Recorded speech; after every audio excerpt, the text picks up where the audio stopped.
Assalamualaikum warahmatullahi wabarakatuh. Perkenalkan, nama saya Fadlul Mujadid. Di sini saya akan menjelaskan metode lot size WWA. Nah, di sini sudah tersedia soalnya ya, soalnya di sini ada permintaan-permintaannya. Nah, di sini kita pertama-tama melakukan netting ya, seperti biasa netting. Nah, netting di sini kita dengan menggunakan metode load for load. Nah, metode ini sudah dibahas di video sebelumnya, video yang load for load dan dasar-dasar atau basic dari MRP. Nah, untuk penentuan NR ini, untuk mempersingkat waktu, saya skip saja ya, biar langsung eh, saya isi. Nah, di sini setelah diisi, kita mendapatkan netting ya. Nettingnya ini net requirement. Jadi kebutuhan bersih. Kebutuhan bersih yang kita dapat seperti ini. Setelah kita mendapatkan netting dan kemudian kita masuk ke metode load size. Load size WWA ya. Nah, di metode load size WWA ini ada 3 langkah. Nah, kita bisa lihat sini langkah pertama yaitu penentuan alternatif pembelian. Nah, langkah kedua yaitu penentuan ongkos variabel matriks. Untuk penentuan ongkos variabel matriks, nanti di panduan kalian ada rumusnya. Nah, rumusnya seperti ini. Nanti bisa dilihat dan bisa dipelajari lebih lanjut. Nah, kemudian yang ketiga yaitu penentuan ongkos minimum, sama rumusnya ini tersedia di panduan ya. Kita kembali. Nah, bentuknya seperti ini untuk alternatif pesanan.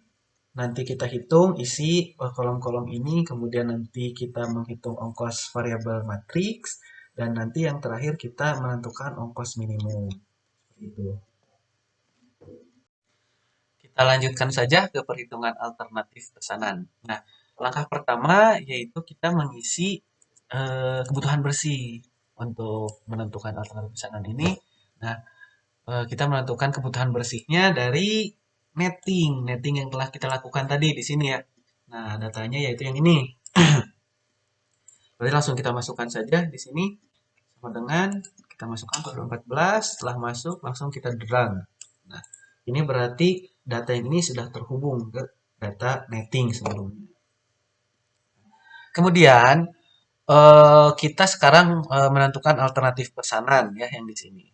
Untuk kolom dan baris yang periode ke-13 itu tidak diisi ya.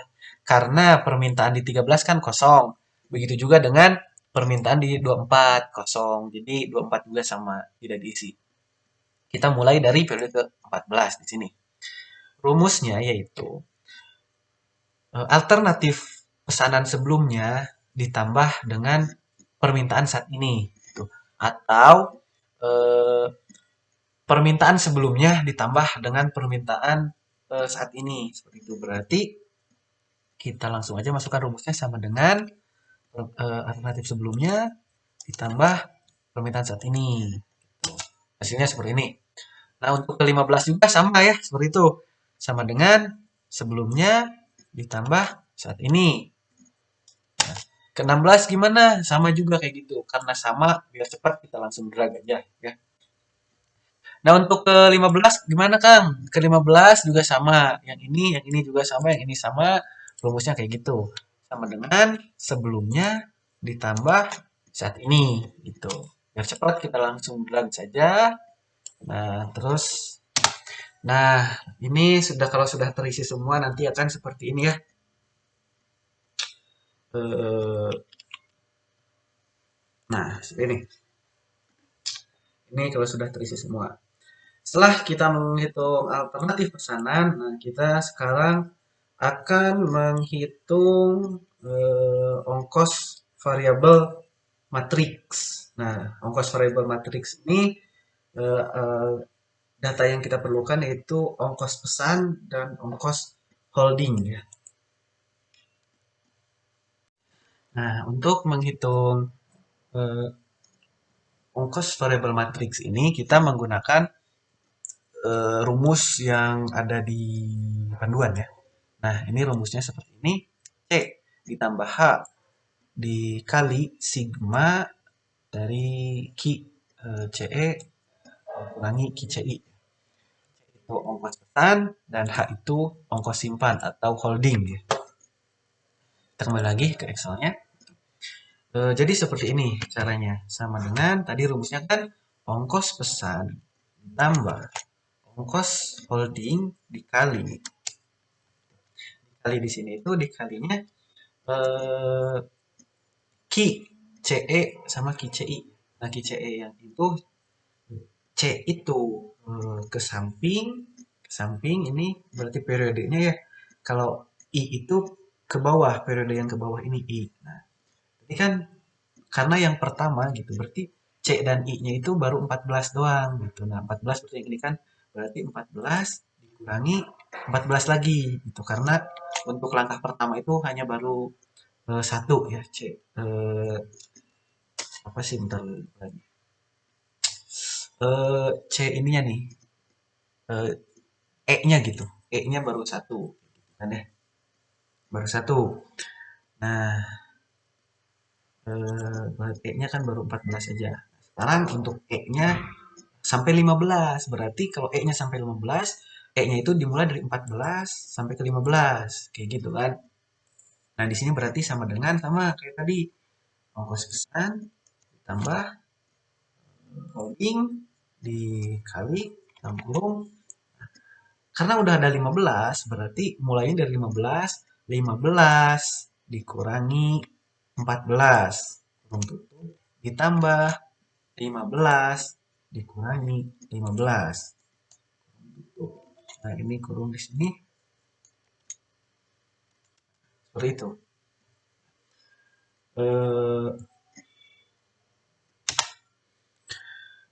Untuk yang ke 16 berarti E-nya itu udah sampai 14 sampai 15. Nah, E kan maksudnya E ini nih.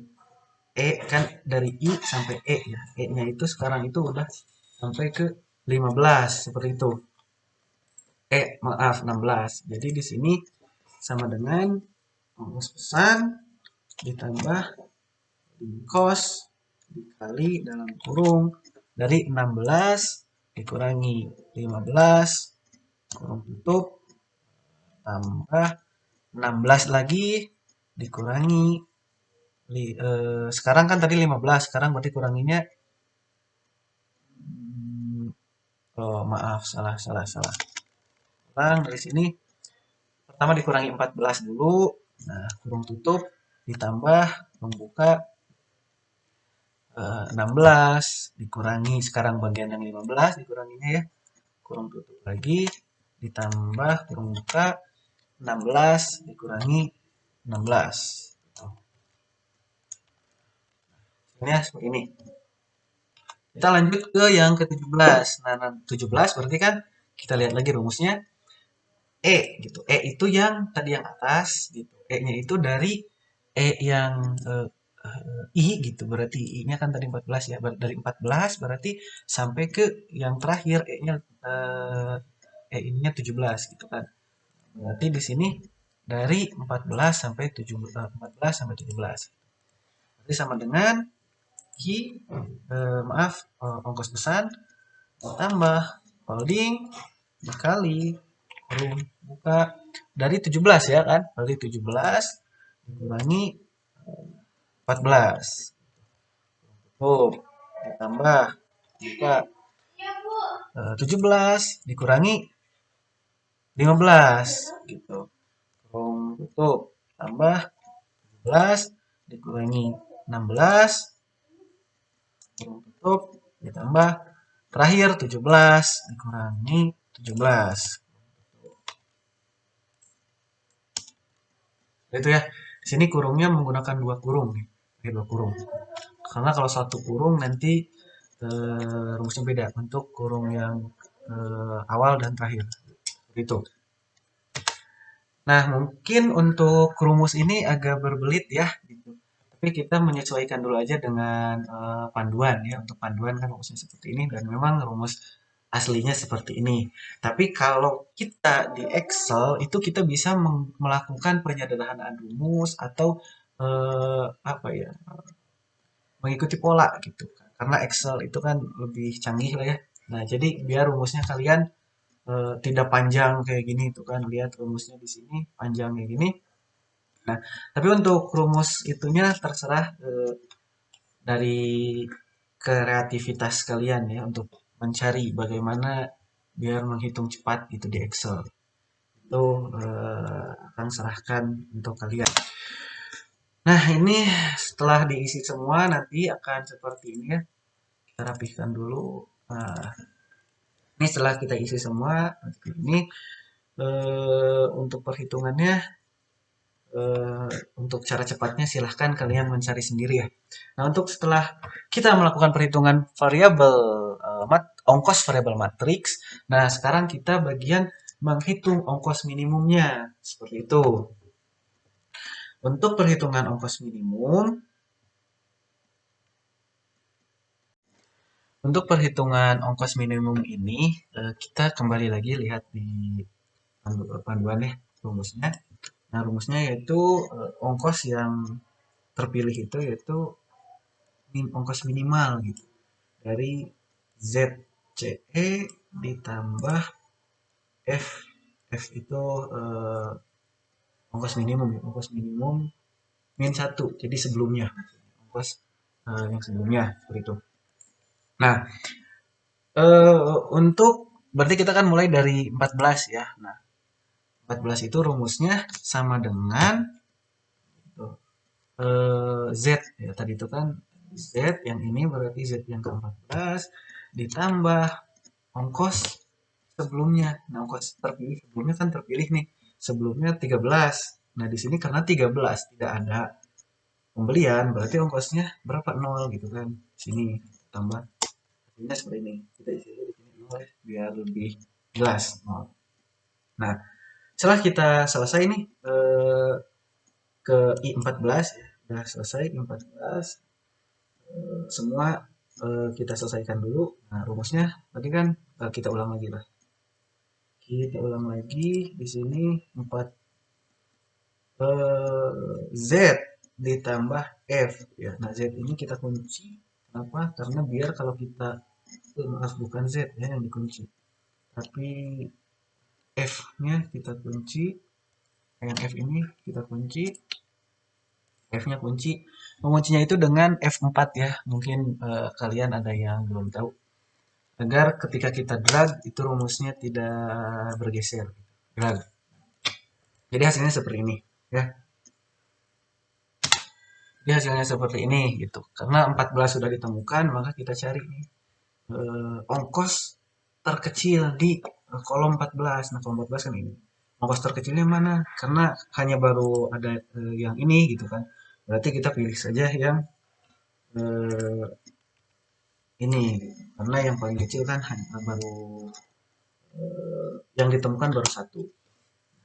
Untuk selanjutnya rumusnya sama gitu sama dengan berarti jajaran yang ke I15 ya. 15 yang ini berarti ditambah F F sebelumnya kan tadi 0. Sekarang mah yang 14. Itu yang ini yang terpilih F sebelumnya yang terpilih. F-nya dikunci biar kita drag. Nah, setelah gini karena 15 sudah kita temukan semua gitu. Kita cari di kolom 15 ongkos terkecil. Ongkos terkecilnya kan ongkosnya ada dua nih, ada dua alternatif. 57.000 sama 30.000. Yang terkecil kan 30.000, jadi kita pilihnya 30.000. 30. Untuk seterusnya gitu sama ya. Nah, ini misalkan sudah terisi semua ya, sudah terisi semua gitu. Nah, berarti kita tinggal dimasukkan ke ongkos terpilih yang kecil-kecil yang terpilih. Misalkan di 16 nih, ada tiga alternatif yang paling kecil kan yang ini ya, yang paling kecil yang ini gitu. Oh, bisa kalian pakai rumus min ya. Min kurung tutup blok dari sini gitu. Nah, itu yang kecil berarti yang ini. Berarti kita tinggal drag. Ini udah terpilih yang terkecil semua ini. Seperti itu. Kecil-kecilnya ini. Terus kemudian untuk yang kecil nanti kalian tandai ya yang terpilih yang mana misalkan yang ini tandai gitu kan. gitu, tandai biar kita tahu gitu. Yang terpilih itu yang mana seperti itu. Nah, ini untuk penentuan ongkos minimum. Jadi kita sudah tahu ongkos minimumnya ada di periode berapa aja, kayak gitu kan. Mungkin ada periode ini. Nah, ini bisa aja nanti terjadi yang minimumnya itu bisa di tengah-tengah gitu. Kan kalau ini kebetulan soalnya karena mudah, jadi lurus aja gitu kan. Yang terpilihnya seperti tangga gitu. Tapi terkadang misalkan ada yang nanti terpilihnya bisa mungkin kayak gini gitu. Untuk yang 18 misalkan yang paling kecil itu yang di sini gitu, atau misalkan nanti yang di sini yang paling kecilnya itu di sini gitu. Jadi bisa aja nanti tuh si gambarnya jadi seperti ini ya. Jadi yang terpilih itu belum tentu bentuknya seperti tangga gitu. Bisa saja nanti tuh yang kecilnya itu ada di tengah-tengah gitu. Kayak gitu. Cuman karena ini soalnya kebetulan hasilnya seperti ini gitu kan. Hasilnya kebetulan seperti tangga gitu. Nah, mungkin setelah ditemukan si jawabannya seperti ini, kita bisa langsung ke penentuan dari lot size. Lot size-nya gitu kan. Lot size itu berarti di bagian PORC ya, di bagian PORC kayak gitu. Untuk penentuan lot size ini gitu, kita di sini melihat dari apa ya? Beberapa faktor gitu ya. Ntar dulu kita di split biar terlihat faktor-faktor nanti yang berpengaruh di eh, hmm, yang faktor-faktor yang berpengaruh terhadap eh,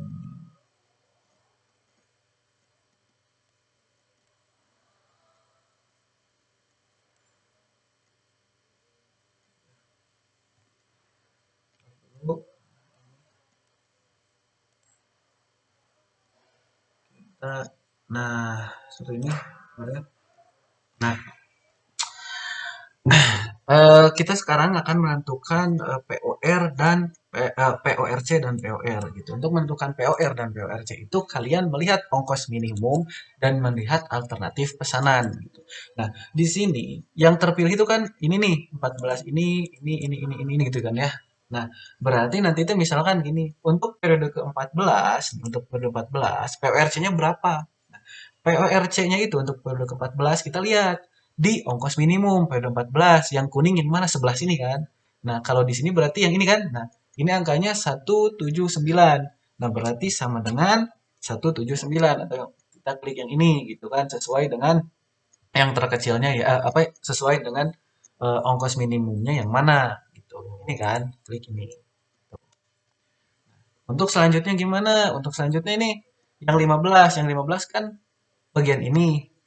Nah, berarti untuk mengisi yang PORC yang 15 ini, kita lihat di periode ke-15 yang di warna kuning itu yang ini kan. Berarti kalau di sini yang ini gitu. Berarti di sini itu sama dengan ambil yang ini yang 170 gitu. Berarti 179. Nah, jadi lot size-nya itu 179, 170 gitu dan seterusnya. Seperti itu. Kita akan skip ya langsung isi. Nah, jadi PORC yang didapatkan itu seperti ini. Gitu. Ini sudah menyesuaikan dengan ini gitu kan ya. Dengan si ongkos dan si alternatif. Nah, untuk POR-nya, nah untuk POR kan lead time-nya 1 gitu. Jadi misalkan ininya 14 gitu. Berarti di POR-nya di mana? Di 13 gitu. Jadi 14 itu di pesannya. 14 itu sampai di pesannya itu periode ke-13. Kayak gitu. Nah, jadi kalian sekarang sudah menemukan PORC dan POR. Nah, WWA itu untuk menentukan ini gitu. Nah, jadi sekarang kalian hanya tinggal mengisi SR dan POH dan NR. Itu silahkan kalian mengisi sendiri seperti itu. Nah, untuk selanjutnya mungkin nanti ada pertanyaan, Kang, bagaimana kalau bentuknya enggak tangga? Kan kalau tangga nantinya jadi kayak gini ya. Kalau misalkan bentuknya enggak tangga, nantilah kita edit nih. Misal ya, misal yang terpilihnya itu misalkan ini gitu di sini, ini terpilihnya di sini, terus misalkan yang ini terpilihnya misalkan di sini gitu. Nah, jadi nah, gimana Kang kalau tabelnya kayak gini? Nggak seperti tangga, tapi ada yang terpilihnya di atas, ada yang di bawah. Ya kalau kayak gini sama kayak tadi gitu kan.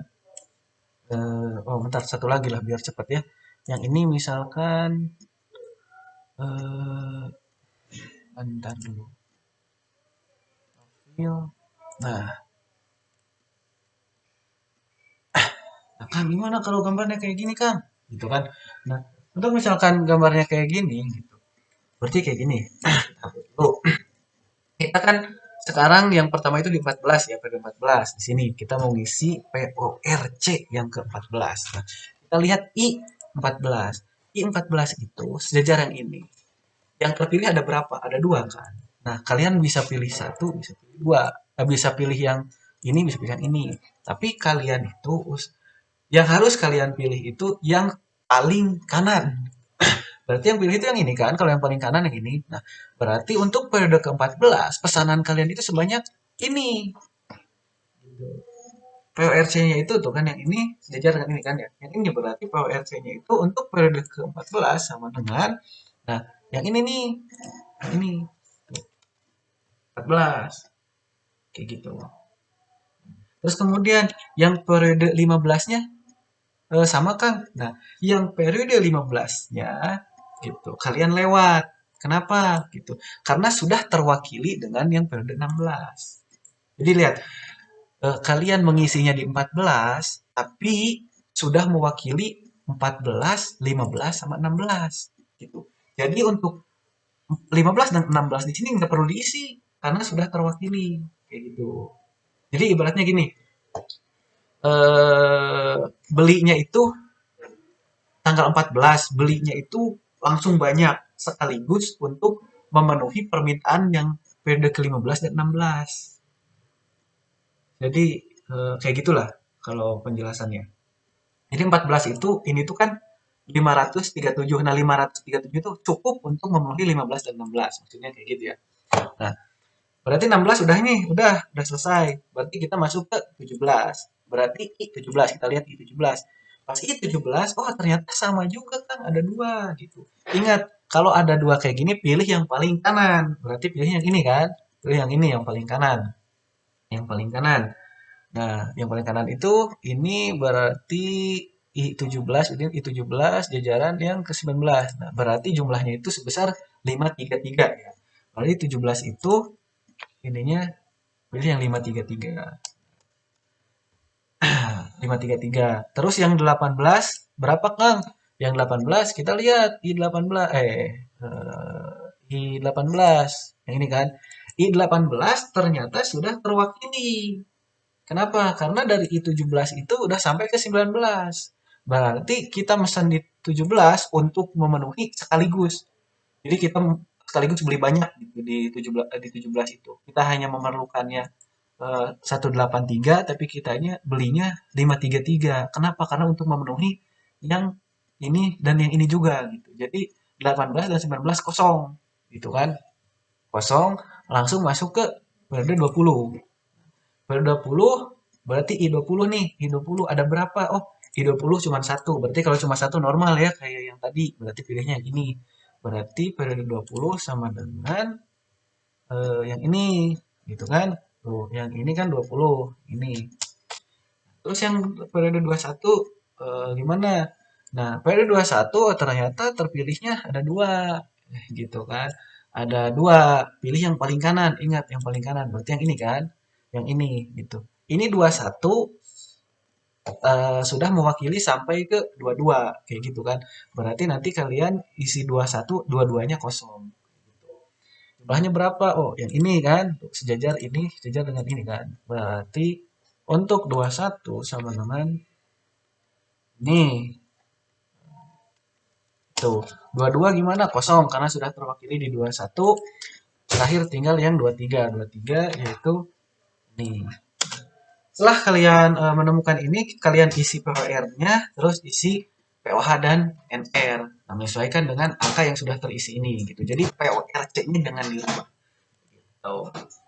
Nah, mungkin untuk pembahasan dari metode WWA sekian. Apabila ada yang ingin ditanyakan, bisa nanti ditanyakan ke asisten pembimbing masing-masing. Mungkin cukup sekian dari saya. Mohon maaf apabila banyak kesalahan. Hasbunallah wa ni'mal wakil. Wassalamualaikum warahmatullahi wabarakatuh.